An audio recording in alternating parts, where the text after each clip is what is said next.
అందరికీ నమస్కారం అండి. గడిచిపోయిన ఐదేళ్ల వైకాపా పాలనలో ఒక్కొక్క వ్యవస్థని ఎంత దారుణంగా వాడుకున్నారో, ఎంత దారుణంగా నాశనం చేశారో ఒక్కొక్కటి వార్తలు బయటకు వస్తుంటే ఆవేదన కలుగుతుంది. సో చిన్న చిన్న కార్పొరేషన్లు కూడా వదలకుండా దాంట్లో తమ వారిని చొప్పించేసి ఏ విధంగా కార్పొరేషన్ని నాశనం చేశారో, కార్పొరేషన్ అనే ఒక పదాన్ని ఎంత ఘోరంగా వాడుకున్నారో చూస్తుంటే ఆవేదన కలుగుతుంది. సో దాంట్లో ఈరోజు మన ముందుకు వచ్చింది digital corporation, AP digital corporation. TDP 2014-19 మధ్యలో కంటెంట్ కార్పొరేషన్ని గవర్నమెంట్ శాఖలకి కంటెంట్ తయారు చేయడానికి ఒక కంటెంట్ కార్పొరేషన్ అంటూ పెడితే దాన్ని వీళ్ళు వచ్చిన తర్వాత 1924 మధ్యలో డిజిటల్ కార్పొరేషన్ లిమిటెడ్ అని పేరు మార్చి దాన్ని ఎంత సంపూర్ణంగా వాడుకున్నారంటే, బహుశా ఏ కార్పొరేషన్ని ఇంత ఎత్తున దాంట్లో 50%, 30%, 60% పెడితే దీంట్లో 100% కేవలం తమ వాళ్ళ కోసం, తమ వాళ్ళ చేత, తమ వాళ్ళ కొరకు అంటారే ఆ టైప్లో పూర్తిగా డిజిటల్ కార్పొరేషన్ని వాడుకున్నారు. అసలు తమ పార్టీలోని వారి కోసం, తమ పార్టీలోని వారికి ఉద్యోగాలు ఇవ్వడం కోసం ఏకంగా ఒక కార్పొరేషన్ ఏర్పరిచి ఆ కార్పొరేషన్ నిండా ఏ రకమైన క్వాలిఫికేషన్స్తో ఏ రకమైన సంబంధం లేకుండా తమ వాళ్ళని ఉద్యోగులుగా దాంట్లో నింపేసి దాంట్లో 3వ వంతు అసలు ఆఫీస్కే రారంటే ఫేక్ ప్రొఫైల్స్. సో ఆఫీస్కే రారు, వీళ్ళు ఎవరు ఉంటారో, ఎక్కడ జీతాలు ఇచ్చారో మనకే తెలియదు. కానీ మొత్తం దాదాపు చిన్న కార్పొరేషన్ అది. దానికి 129 మంది ఉద్యోగులతో దాంట్లో 42 మంది ఆఫీసులకే రారు. ఈ లెవెల్లో చేశారు. ఇదే డిజిటల్ కార్పొరేషన్. ఇదన్నీ వాస్తవాలే. దీంట్లో 129 మంది ఉద్యోగుల లిస్టు, ఇదేదో ఇప్పుడు తీసిన లిస్టు కాదు, మా గవర్నమెంట్ వచ్చింది తీసిన లిస్టు కాదు, ఇంతకుముందే మా దగ్గర ఉంది. మేము ఇంతకుముందు ఇవన్నీ పెడితే మాకు నోటీసులు పంపించారు అప్పటి సదరు చైర్మన్ చిన్న వాసుదేవరెడ్డి గారు, మీరు తప్పు మారుతున్నారు అది ఇది. వాసుదేవరెడ్డి గారు మీరు ఎక్కడున్నారో ఇప్పుడు, మీ తప్పులు మాఫీ అయిపోతాయని చెప్పి మా గవర్నమెంట్ రాగానే రిజైన్ చేసి ఎక్కేశారు. సో మీ తప్పులు ఎక్కడికి పోవు, ఖచ్చితంగా అన్నీ you need to face the music for all what you have done. ఇంకో అబ్బాయి ఎవరు, మాధవరావు అనకొతను, రఘు అనకొతను, ఇంకా ఏదో ఈ పేర్లు ఉన్నాయండి. వీళ్ళందరూ కలిసి కూడా ఖచ్చితంగా they need to face the music. అసలు 1, 2 కాదు, 129 మంది ఉద్యోగాలు తమ వాళ్ళ చేతనే, తమ వాళ్ళ కొరకు ఎలా నింపేశారంటే, 5 ఏళ్ల ఈ కార్పొరేషన్ ఇంట్లో కోట్ల రూపాయల ప్రజల సొమ్ముని ప్రభుత్వ కార్యకలాపాల యాడ్స్ని మేము ఇస్తున్నాము, గవర్నమెంట్ కార్యకలాపాలని సాక్షి టీవీలో, సాక్షి పేపర్లో ఇచ్చింది కాకుండా ఈ డిజిటల్ కార్పొరేషన్ ద్వారా మేము యాడ్స్ ఇస్తాము అని చెప్తూ కోట్ల రూపాయలని డిస్గైజ్ యాడ్స్ ద్వారా వాడుకున్నారు. తెలుగుదేశం పార్టీ పెట్టిన కంటెంట్ కార్పొరేషన్ పేరు మార్చి దాని ద్వారా అస్మదీయులకు ఉద్యోగాలు ఇచ్చుకున్నారు, డబ్బులు ఇచ్చుకున్నారు, వెబ్సైట్లను ఎంపానల్ చేసుకున్నారు, దానికి యాడ్స్ ఇచ్చుకున్నారు. సో వైసీపీ సోషల్ మీడియా కోసం డిజిటల్ కార్పొరేషన్ని ఒక ఉద్యోగ పునరావాస కేంద్రంగా వాడుకున్నారు. 1, 2 కాదు, 129 మంది ఉద్యోగులు. దీనిలో ఇంకా తమాషైన విషయం ఏంటంటే, ఐ డ్రీమ్ అనే ఒక యూట్యూబ్ ఛానల్ నిర్వహించే ఒక వ్యక్తికి అదే డొమైన్లో ఉన్న ఒక ప్రభుత్వ కార్పొరేషన్కి ఏ విధంగా చైర్మన్షిప్ ఇస్తారు? ఇట్స్ కాన్ఫ్లిక్ట్ ఆఫ్ ఇంట్రెస్ట్ కదా. ఐ డ్రీమ్ అనే ఒక యూట్యూబ్ ఛానల్ ఏం చేస్తుంది, రకరకాల ప్రోగ్రామ్స్ని యాడ్స్ ద్వారా ఇస్తుంది, అది ఒక ప్రైవేట్ కంపెనీ. ఇప్పుడు ఈ డిజిటల్ కార్పొరేషన్ ఏం చేసింది, గవర్నమెంట్ ప్రోగ్రామ్స్ని యాడ్స్ ద్వారా ఇస్తుంది. సో వీళ్ళిద్దరు చేసే పని దాదాపు ఒకటే, కానీ ఏ రకమైన కాన్ఫ్లిక్ట్ ఆఫ్ ఇంట్రెస్ట్ అనే చూడకుండా జగన్మోహన్ రెడ్డి గారు ఆయనకి పాపం వాళ్ళకి ఇవ్వాలి అంటే అసలు ఆయన దానకర్ణుడు ఇచ్చేసాడు అన్నమాట. సో చిన్న Vasudeva Reddy has become the chairman. I dream Chinna Vasudeva Reddy has become the chairman of digital corporation. So వీళ్ళు ప్రభుత్వ డబ్బును యథేచ్ఛగా వాడుకున్నారండి. 4వ తేదీ రిజల్ట్స్ వచ్చిన గంటల్లోనే వీళ్ళందరూ సగం మంది దాంట్లో రిజైన్ చేసి వెళ్ళిపోయారు. అంటే అప్పటిదా సంపాదించాము, ఎట్లా గవర్నమెంట్ పోయింది, ఇంకా దీంట్లోని మనం ఎట్లా చేస్తారు కదా, ముందే మనం చేసేసి ఈ దేశం నుంచి ఆయన ఉండేది కూడా ఇక్కడ కాదు, ఆయన ఉండేది యూఎస్లో ఉంటాడు. ఆ యూఎస్కి ఆయన యూఎస్ వెళ్ళిపోయాడు, ఎక్కడ వెళ్ళిపోయాడు తెలియదు, ఈ చిత్తూరు అనుకుంటాను, ఆయన వెళ్ళిపోయాడు, దేశం నుంచే వెళ్ళిపోయాడు. అంటే దోచుకున్న రోజులు దోచుకోవడం, గవర్నమెంట్ మారంగానే గంటల్లో రిజైన్ చేసి వెళ్ళిపోవడం. ఎంత తెలివి చూడండి మనుషులకి. సాంప్రదాయ న్యూస్ పేపర్ యాడ్లు సాక్షి ద్వారా ఇస్తుంటే గూగుల్ యాడ్స్ కోసం కొన్ని కోట్లు ఖర్చు పెట్టాడు ఈ మహానుభావుడు. వెరసి డిజిటల్ కార్పొరేషన్ ఒక అస్తవ్యస్త వ్యవస్థలాగా తయారు చేసి దోచుకున్నారు. సో తమ వారి కోసం ఒక ఏకంగా ఒక కార్పొరేషన్ ఏర్పాటు చేసిన ఘనుడు జగన్మోహన్ రెడ్డి గారు. ఏపీడీసీలో ఈయన కాకుండా వైస్ చైర్మన్లోకి 2-3 ఉండేవారు. ఒక్కొక్కరు 10 మందికి తక్కువ కాకుండా ఉద్యోగులు చేర్చుకున్నారు. మరి 129 మెంబర్స్ ఎట్లా వస్తారు? అదో చిన్న బుడికి దాన్ని కార్పొరేషన్ అది. సో ఈ చేర్చుకున్న వాళ్ళెవరికి ఏ రకమైన క్వాలిఫికేషన్ లేవు. అంటే అట్లీస్ట్ దాన్ని ఉంటారు కంప్యూటర్ రంగంలో, ఫోటోషాప్లో ఇంకా ఉన్న ఇట్లాంటి ఏ క్వాలిఫికేషన్ లేవు. ఇంటర్మీడియట్, గ్రాడ్యుయేట్లు ఇంకా తక్కువ వాళ్ళని కూడా చేర్చుకున్నారు. సో ఎంత ఘోరంగా చేశారంటే చివరికి చైర్మన్, వైస్ చైర్మన్ ఇళ్లల్లో పిల్లలకి ట్యూషన్ చెప్పే మాస్టర్లకు కూడా ఇక్కడ ఉద్యోగులుగా చూపించి వాళ్ళకు కూడా ఈ డిజిటల్ కార్పొరేషన్ ద్వారా జీతాలు లభించారు. ఇళ్లల్లో పనిచేసే వాళ్ళను, రకరకాల పనిచేసే వాళ్ళను కూడా ఇక్కడ చూపించి వాళ్ళకు కూడా జీతాలు చెల్లించారు. అందుకే 129 మందిలో 42 మంది అసలు ఎప్పుడూ ఆఫీస్కి రారు. ఏమంటే వాళ్ళు ఎక్కడెక్కడ ఉంటారు, వాళ్ళ పేర్లతో వీళ్ళు ఇక్కడ ఫేక్ ప్రొఫైల్ సృష్టించి వాళ్ళకు జీతాలు ఇచ్చారు. ఈ కార్పొరేషన్లో ఇంకొక తమాష కూడా ఉంది. కపుల్ పాలసీ అంటే భార్యాభర్తల పాలసీ. ఈ కపుల్ పాలసీ కింద ఏమంటే భార్యాభర్తకి ఇద్దరికీ ఉద్యోగాలు ఇస్తారంట వాళ్ళ కార్యకర్తలు భార్యాభర్తలకి. కానీ భర్త ఉద్యోగానికి వస్తే చాలు, భార్య ఉద్యోగానికి రానక్కర్లేదు. మనవాళ్ళు కదా ఏమన్నా చేసుకోవచ్చు. ఇంకోటి ఉంది ఫ్యామిలీ పాలసీ. దీంట్లో ఈయన ఎవరో ఒక సిస్టమ్స్ మెయింటైన్ చేసేవాళ్ళంట. అతని కుటుంబ సభ్యులకి అదనంగా 3 ఉద్యోగాలు ఇచ్చారు. అతను ప్లస్ ఇంకొక 3 ఉద్యోగాలు. అంటే family policy. So couple policy వేరే. ఎంత మంచి హెచ్ఆర్ పాలసీలో కపుల్ పాలసీ వేరే, ఫ్యామిలీ పాలసీ వేరే. అట్లా ఈ టైప్లో వాళ్ళందరికీ ఉద్యోగాలు ఇస్తూ వచ్చారు. ఇంకోటి ఏమంటే ఒకే పని చేసేవారికి ఒకే జీతం ఉండదు. ఒకటికి 70,000 ఉంటుంది, ఒకటికి 43,000 ఉంటుంది, ఒకటి 18,000 ఉంటుంది, ఒకటి 23,000 ఉంటుంది. సో వైస్ చైర్మన్ ఇష్టం వచ్చిన వైస్ చైర్మన్ పెట్టుకుంటాడు, చైర్మన్లు ఇష్టం వచ్చి చైర్మన్ పెట్టుకుంటాడు, వైసీపీ నాయకులు ఇష్టం వచ్చాడు. ఎవరికి కావాలంటే వాళ్ళకి ఈ యొక్క దీంట్లో ప్రభుత్వ కార్యకలాపాల ప్రచార నిమిత్తం అంటూ కేవలం జగన్మోహన్ రెడ్డి వ్యక్తి పూజ చేశారు దాదాపు 5 సంవత్సరాల పాటు.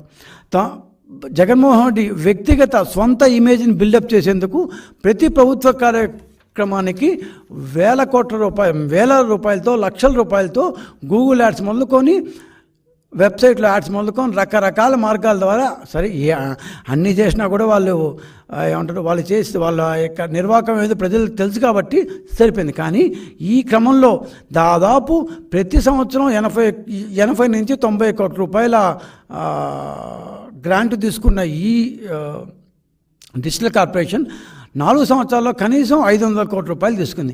500 కోట్ల రూపాయలు తీసుకొని ప్రజలకు ఏమన్నా ఒరిగిందా అంటే ఒక్క పైసా ఒరగలేదు, ఒక్క పైసా బెనిఫిట్ రాలేదు. మరి ఈ డబ్బంతా ఎవరు తిన్నారు అంటే రిజైన్ చేసి వెళ్ళిపోతే అన్ని మాఫీ అయిపోయాయంటేనా? ఒక్క మాటలో చెప్పాలంటే ప్రభుత్వం బయట సాక్షి పేపర్ ఎట్లో, ప్రభుత్వం లోపల డిజిటల్ కార్పొరేషన్ అట్లా. డిజిటల్ కార్పొరేషన్లో ఉండే వాళ్ళందరూ ఏదో సాక్షి వాళ్ళు కావచ్చు, లేకపోతే వైకాపా వాళ్ళు కావచ్చు, వైకాపా సోషల్ మీడియా వాళ్ళు కావచ్చు. వీళ్ళందరూ డిజిటల్ కార్పొరేషన్ అంతా దాదాపు Sakshi, Vaikapa and Vaikapa social media ఈ 3 ఒకటే. కాబట్టి digital corporation is equal to YCP party. ఇంతలా ఒక కార్పొరేషన్ని దోచుకు తిన్నారన్నమాట. అంటే ఒక డిజిటల్ కార్పొరేషన్ ఆఫ్ ఆంధ్రప్రదేశ్ అనే ఒక పూర్తి డిపార్ట్మెంట్ని తమ సొంత డిపార్ట్మెంట్లో తమ ప్రచారం కోసం వాడుకుంటూ ఉద్యోగులు వీళ్ళవాళ్ళే, ప్రచారము వీళ్ళదే, అన్ని ప్రభుత్వ కార్యకలాపాల ప్రాపగేషన్ అని చూపిస్తూ వివిధ మాధ్యమాల ద్వారా జగన్మోహన్ రెడ్డి యొక్క వ్యక్తిగత ప్రతిష్టను, వ్యక్తిగత ఇమేజ్ని పెంపొందించడానికి కష్టపడ్డారు. చివరికి బొక్కబొర్ల పడ్డారు అనుకోండి. కానీ డబ్బు ఖర్చు అయ్యాయి కదా. ఈ డబ్బంతా ఎవరిది? గవర్నమెంట్ దగ్గర డబ్బంతా. ఏపీడీసీ వాళ్ళు ఇన్ఫ్యాక్ట్ అప్పుడు కూడా వాళ్ళ అజెండాని ఏమి దాచుకోలేదు. ప్రభుత్వానికి ప్రజలకు మేము వారధి లాంటి వాళ్ళం అన్నారు. కాకపోతే ఇక్కడ ప్రభుత్వం అంటే కేవలం జగన్మోహన్ రెడ్డి, ఆయన ఫోటో మాత్రమే కనిపిస్తుంది. సో సాక్షికి మనం ఎట్లయితే ఫుల్ పేజ్ యాడ్ చూస్తుంటాము, ఖర్చు ప్రభుత్వానికి, ఆదాయం సాక్షికి, గవర్నమెంట్ ఫుల్ పేజ్ యాడ్ ఇస్తుంది. అదేవిధంగా ఏపీడీసీఎల్ ఆంధ్రప్రదేశ్ డిజైన్ కార్పొరేషన్లో ఖర్చు ప్రభుత్వానికి, ఇక్కడ ఆదాయం కూడా లేదు. కనీసం డిజిటల్ కార్పొరేషన్కి ఏ ఆదాయం లేదు. గవర్నమెంట్ దగ్గర గ్రాంట్ తీసుకొని హ్యాపీగా ధారాళంగా ఖర్చు పెడుతుంది. సాక్షి ఉద్యోగులు ప్రభుత్వంలో ఐఎన్పిఆర్లో చేస్తూ సాక్షి విధులు ఎలా అయితే ప్రింట్ మాధ్యమంలో సాక్షిలో ఉంటారో అదేవిధంగా డిజిటల్ మాధ్యమంలో డిజిటల్ కార్పొరేషన్ ద్వారా పక్కా వైసీపీ కార్యకర్తలు నింపేశారు. సో మొత్తం 129 మంది కార్యకర్తలతో సాక్షి రోజు బాకా ఊదితే, ప్రభుత్వం బాకా ఊదితే డిజిటల్ కార్పొరేషన్ తమ వీడియోలు, యూట్యూబ్, ప్రైవేట్ యూట్యూబ్ ఛానళ్ళు, వెబ్సైట్లు, గూగుల్ యాడ్స్ అంటూ రకరకాలుగా జగన్మోహన్ రెడ్డి గారి బాకా ఊదింది. సాలుకి దాదాపు కోట్ల బడ్జెట్, దాదాపు 89-90 కోట్ల బడ్జెట్తో ఈ 5 సంవత్సరాల పాటు ఈ డిజిటల్ కార్పొరేషన్ ఏం చేసిందంటే తమ పార్టీని, జగన్మోహన్ రెడ్డిని మళ్ళా ఎలా ఎన్నికల్లో గెలిపించాలి అంటూ అతనికి బాగా ఓదం చేసింది. ఇది ఒక కార్పొరేషన్ చేయాల్సిన పనేనా? అసలు ఒక కార్పొరేషన్ ఎందుకు పెడతారు? Corporation is suppose to be a business entity wherein it has to acquire some profit. సరే, లేదా గవర్నమెంట్ కార్యక్రమం జనాల దగ్గర చూసుకోవాలి, అంతేకాని జగన్మోహన్ రెడ్డి వ్యక్తిగత పూజ చేసేయడానికి మన కార్యకర్తలు పెట్టడానికి కాదు కదా. So at the same time కొన్ని పదుల వెబ్సైట్లను ఎంపానల్ చేసుకున్నారు. ఈ ఎంపానలింగ్ అంటే ఏంటి అంటే ఈ జగన్మోహన్ రెడ్డి యొక్క ఫోటోలు లేకపోతే ఆయన కార్యక్రమాలు, ఆయన ప్రతిష్ట పెంచే దాన్ని అన్నింటినీ ఆ వెబ్సైట్లోకి ఇచ్చి వాళ్ళ వెబ్సైట్లో ఈ పక్క ఆ పక్క చూపిస్తారు కదా, మనం మామూలు టీవీలో చూసినట్టు ఈ సైడు వచ్చి దానికి గవర్నమెంటు వాళ్ళకి డబ్బులు చెల్లిస్తుంది. అంటే 129 ఉద్యోగులు తీసుకోవడం కాకుండా దాదాపు 150 వరకు వెబ్సైట్లకి గవర్నమెంట్ డబ్బులు ఇచ్చి మరి వీళ్ళ యాడ్స్ని వేయించుకున్నారు. అంటే సోషల్ మీడియా ద్వారా కాకుండా, ఉద్యోగుల ద్వారా కాకుండా, వెబ్సైట్ ద్వారా కూడా వీళ్ళు వాళ్ళకి పంచిపెట్టుకున్నారు డబ్బు. సో ఇంత లెవెల్లో ఒక కార్పొరేషన్, ఇది కేవలం ఒక కార్పొరేషన్ గురించి చెప్తున్నాం మనం. ఇట్లాంటి కార్పొరేషన్లు ఎన్ని ఉన్నాయో, ఏమేం చేశారు. వీళ్ళ యొక్క రాజకీయ ప్రచారం ఎందాక వచ్చిందంటే గూగుల్లో యాడ్స్ ఇచ్చారు. సో అసలు గూగుల్ ఆస్కర్దాం, మీరు రాజకీయ ప్రచారం చేయవచ్చా అని. ఇది ఎందుకు చెప్తున్నా అంటే ప్రభుత్వ కార్పొరేషన్ కావండి, డిజిటల్ కార్పొరేషన్ తన యొక్క యాడ్స్ని, గూగుల్ యాడ్స్ని గూగుల్లో చేసి పెట్టింది. సో మీరు కానీ ఎప్పుడన్నా ఏదో గూగుల్లో ఎందుకు మీరు ఓపెన్ చేస్తే ఆటోమేటిక్గా పైన ఒక యాడ్ వస్తుంది, జగన్మోహన్ రెడ్డి పొడిచాడు, చింపేశాడు, అది చేశారు, ఇది చేశారని. సో కొన్ని రోజుల తర్వాత, ఒక దాదాపు 6 months తర్వాత అనుకుంటాను, Google has removed these ads. ఎందుకు రిమూవ్ చేశారంటే నేను స్పష్టంగా రాసిపెట్టింది, దీస్ ఆర్ పొలిటికల్ యాడ్స్ అని. సో గూగుల్లో పొలిటికల్ యాడ్స్ వేయడానికి లేదు, వ్యాపారపరమైన యాడ్స్ మాత్రమే వేయాలి అంటూ గూగుల్ వీళ్ళ యాడ్స్ని రిమూవ్ తీసేసింది. అంటే వీళ్ళ యొక్క రాజకీయ ప్రచారం ఎంత లెవెల్కి వెళ్ళిపోయిందో చూడండి. ఇంకోటి ఏంటంటే వీళ్ళ యొక్క రాజకీయ కన్సల్టెన్సీ ఐపాక్ కూడా వీళ్ళు యాడ్స్ ఇచ్చారు. డిజిటల్ కార్పొరేషన్తో పాటుగా వైసీపీ ఎన్నికల కన్సల్టెన్సీ ఐపాక్ కూడా గూగుల్లో పెద్ద ఎత్తున యాడ్స్ వచ్చాయి కూడా. అప్పుడు ఐపాక్కి వైసీపీ అయితే ఫ్రీగా ఇవ్వదు, ఐపాక్ ఎందుకు ఇస్తుంది యాడ్స్? ఐపాక్కి ఎవరు ఇవ్వాలి? మళ్ళా డిజిటల్ కార్పొరేషన్ ఇవ్వాలి. సో డిజిటల్ కార్పొరేషన్ సొమ్ముని ఐపాక్ ద్వారా వాడారు, వీళ్ళ యొక్క సొంత దాని వెబ్సైట్స్ ద్వారా వాడారు. బయట ఒక 150 వెబ్సైట్లకి ఎంపానల్ చేసుకొని వాళ్ళకి మేము ఇంతిస్తున్నాము అంటూ వాడారు. సో జగన్మోహన్ రెడ్డి గవర్నమెంట్కి ఎన్ని రకాలుగా బాకా కొట్టాలో, జగన్మోహన్ రెడ్డి గవర్నమెంట్ కొట్టిందా అదో రకం, జగన్మోహన్ రెడ్డి అనే వ్యక్తికి ఎన్ని రకాలుగా బాకాలు కొట్టాలో అన్ని రకాలుగా ప్రచారం చేసి డబ్బులు ఇచ్చి తమ వాళ్ళని, తమ కార్యకర్తలని, తమ అనుచరులని అందరినీ బాగా సంతృప్తిపరిచారు. అసలు యాక్చువల్లీ డిజిటల్ కార్పొరేషన్ ఏం చేయాలి అని చూస్తే, ది మ్యాండేట్ ఆఫ్ డిజిటల్ కార్పొరేషన్లో ఒకనొక మ్యాండేట్ ఏంటంటే 2021లో పల్లెల్లో డిజిటల్ లైబ్రరీలు పెట్టాలని 750 కోట్ల రూపాయలు కేటాయించారు. కానీ కడపలో ఒక మోడల్ డిజిటల్ లైబ్రరీ అంటే ఒకటి పెట్టారు, కానీ ఇంతవరకు మిగిలిన ప్రాంతాల్లో చేసిన పాపం పోల. అసలు డిజిటల్ ప్రాపగేషన్ ఏమంటారు, పల్లెల్లో, దాని పట్టణాల్లో, మినీ టౌన్స్లో, దాని టౌన్షిప్ల్లో, ఒక మాదిరి పంచాయతీల్లో మొత్తం ఈ ఇంటర్నెట్ ఎడ్యుకేషన్ పూర్తిగా వస్తే బాగుంటుంది, ఎవ్రీబడి విల్ డెవలప్ అనేది మెయిన్ మ్యాండేట్. అది వదిలేసి కేవలం జగన్మోహన్ రెడ్డి గారి ఏమంటారు ఆయన వ్యక్తిగత ప్రతిష్ట పెంచుతూ, స్వామి భక్తిని ప్రదర్శిస్తూ వైకాపా కార్యకర్తలకి, సోషల్ మీడియా వాళ్ళకి, సాక్షి ఉద్యోగులకి ఇది ఒక పునరావాస కేంద్రంగా చేస్తూ వచ్చారు. అధికారంలో ఉన్నప్పుడు ఇష్టం వచ్చినట్టు ఈ లెక్క జమా లేకుండా ఖర్చు పెట్టారు. ఏముంది, ఫైనాన్స్ మన బుగ్గనిస్తాడు, రావత్తు ఏం మాట్లాడు ఇచ్చేస్తాడు. సత్యనారాయణ బ్రహ్మాండంగా ఇచ్చేస్తాడు. మన జంప్ అయిపోయి వచ్చాడే మళ్ళా ఆయన జేవీ సత్యనారాయణ ఆయన ఇచ్చేస్తాడు డబ్బులు. ఏం పోయా బ్రహ్మాండ డబ్బులు వస్తాయి, హ్యాపీ ఖర్చు పెట్టినాం. అందరికీ ఒక్కొక్కరి ₹1,00,000 జీతం ఉంది, దాదాపు 73,000 శాలరీ ఉంది ధోని. ఈ లిస్టులో ఒక్కొక్కరికి ఎంతెంత జీతాలు ఉన్నాయి, దాదాపు 129 ఇది మాట.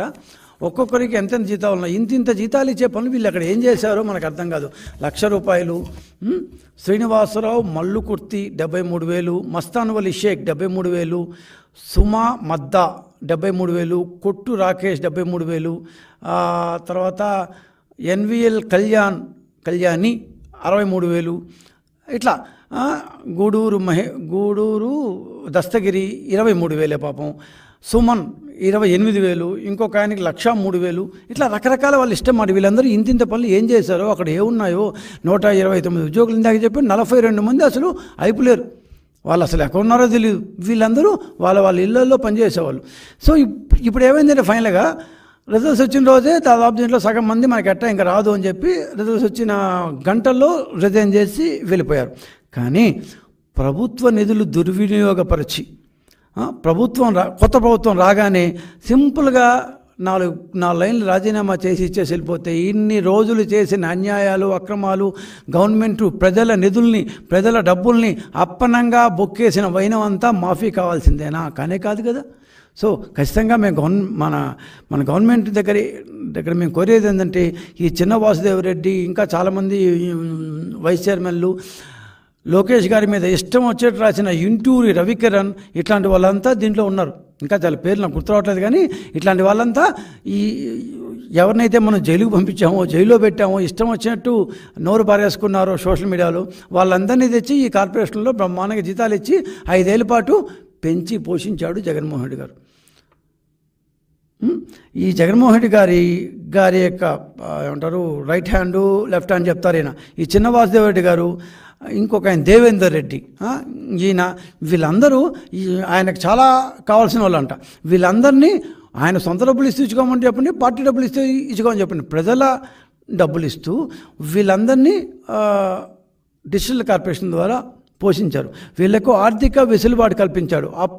సో వీళ్ళందరినీ అప్పటి ప్రభుత్వ అధికారులు, దీనికి సుగమం చేసిన అప్పటి ప్రభుత్వ అధికారులు కావచ్చు, రాజకీయ నాయకులు కావచ్చు, ఇంక్లూడింగ్ జగన్మోహన్ రెడ్డి గారు కావచ్చు, ఈ చిన్న వాసుదేవరెడ్డి లాంటి వాళ్ళు, వీళ్ళందరి దగ్గర ఖచ్చితంగా మీ డబ్బులు ఎందుకు ఖర్చు పెట్టారు, ఎలా ఖర్చు పెట్టారు, ఇంతమంది ఉద్యోగులను ఎప్పుడు తీసుకున్నారు, ఆ రిక్రూట్మెంట్, ఇంతమంది ఉద్యోగులు 130 మంది ఉద్యోగులను రిక్రూట్ చేయడానికి అవసరమైన విధి విధానాలు ఏంటి, ఏమన్నా పాటించారా, ఇవన్నిటినీ మనం తెలుసుకోకపోతే ప్రజల నుంచి మనం తప్పు చేసిన వాళ్ళు అవుతాం. అందుకని ఖచ్చితంగా మేము ప్రభుత్వాన్ని కోరేదేమంటే, ఈ ఇష్యూలన్నింటినీ పరిగణలోకి తీసుకుని వీళ్ళ మీద తగిన విచారణ జరిపించి ఖచ్చితంగా వీళ్ళ మీద మనం చర్యలు తీసుకోవాలని మేము ప్రభుత్వం కోరుతున్నాం.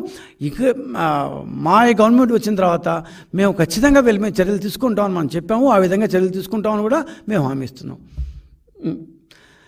ఇట్లాంటివి చాలా ఉన్నాయి. ప్రతిదీ మనకు ఏమంటారు ఇట్లాంటి ప్రెస్ కాన్ఫరెన్స్ పెట్టి చెప్పడం సాధ్యం కాదు. కాకపోతే ఇది మాత్రం ఎందుకు చెప్పాల్సి ఉందంటే, దీని గురించి మేము లాస్ట్ జూన్ జూలై అనుకుంటాను చెప్పినప్పుడు నాకే వాళ్ళు నోటీసులు ఇచ్చారు. నువ్వు ఎట్ట చెప్తావు, మేము అంత చింపేసాం, పొడి చేసామని. సో అంత నోటీస్ ఇచ్చిన చిన్న వాసుదేవరెడ్డి ఎన్నికలు ఫలితాలు రాగానే చంపైపోయాడు మనిషి. నువ్వు అంత బాగా చేస్తుంటే అప్పుడు నాకు నువ్వు నోటీస్ ఇచ్చావు కదబ్బా, నువ్వు అంత బాగా చేస్తుంటే నువ్వెందుకు ఇప్పుడు చంపైపోతావు? నువ్వేదో నాకు ఒక 22 పాయింట్లు ఇచ్చావు, నేను ఒక 40 క్వశ్చన్లు ఇస్తే ఒక్కదానికి ఆన్సర్ ఇవ్వకుండా మేము అంతా బాగా చేస్తున్నాం అని చెప్పి ఒక నోటీస్ ఇచ్చావు. నాకు ఇచ్చావు, ఈనాడు ఆంధ్రజ్యోతి కూడా ఇచ్చి ఉంటున్నావు. ఇంతమందికి నోటీసులు ఇచ్చి నువ్వు గమ్మని చంపైపోయావే. నువ్వు మాకు చెప్పాలి కదా బాబు, మీరు ఓడిపోయినా కూడా ఇద్దో నేను చేసింది కరెక్ట్ అని. అంత సిగ్గు లేకుండా ఉన్నప్పుడు ఎట్టిస్తావయ్యా నువ్వు నోటీసులు మాకు? సో అందుకని ఈ విషయం ప్రజలకు తెలియాలని చెప్పి, ఇంతమంది ఉద్యోగులు ఇంత దుర్వినియోగం పరచబడింది అనే విషయం ప్రజల దృష్టికి తేవాలని చెప్పి ఈ ఇష్యూని ఇప్పుడు తీసుకురావడం జరిగింది. నమస్కారం అండి.